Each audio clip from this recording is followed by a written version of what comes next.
Hey guys, geeking to everyone. On this video, I'm gonna tell you about my 1 month Python course, and today is day number 27, so let's start.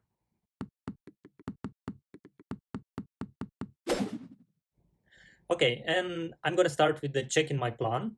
Okay, let's open my plan, and today is day number 27, and the topic is building a small project.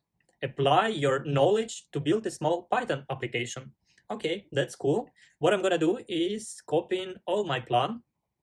Okay, let's copy that and open a ChatGPT. And I'm going to ask ChatGPT bot to provide an information for my topic. I'm going to pass all my plan here. Okay, no, that's not what I'm going to do. And I'm going to pass my plan here one more time. And then I write a request, a specific request.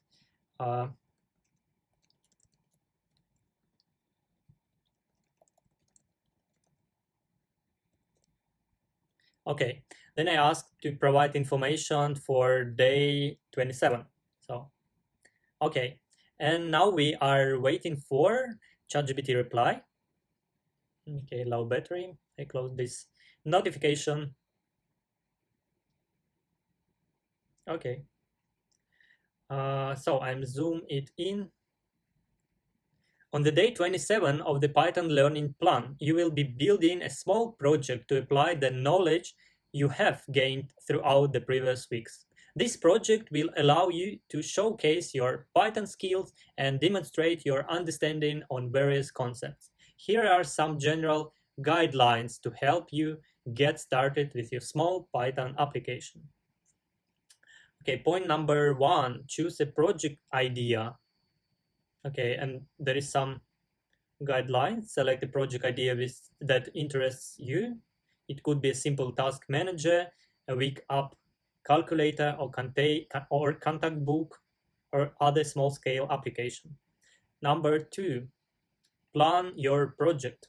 Break down your project into smaller tasks and outline the functionality you want to implement. Okay. Design and structure. Create high-level design for your application. Decide on the overall structure, such as main components, classes, and functions. Number 4, implement your application.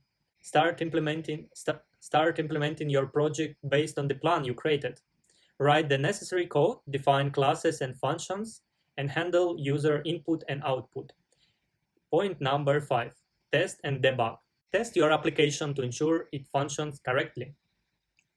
Polish and refine. Once the core functionality is working, you can add additional features, improve the user interface, and enhance the overall user experience. Document your code. Write clear and concise documentation for your code. Celebrate your success. Yeah, it's a best point. Once your small Python application is complete and working as expected, take a moment to appreciate your accomplishment. Remember, the goal of this project is to apply your knowledge and gain practical experience. Don't hesitate to experiment, be creative, and have fun while building your small Python application. Good luck! So guys, I recommend you to open ChatGPT and ask ChatGPT bot for creating your first Python application. So thank you guys for watching this video. I hope you like it. So see you on the next video. Ciao, ciao!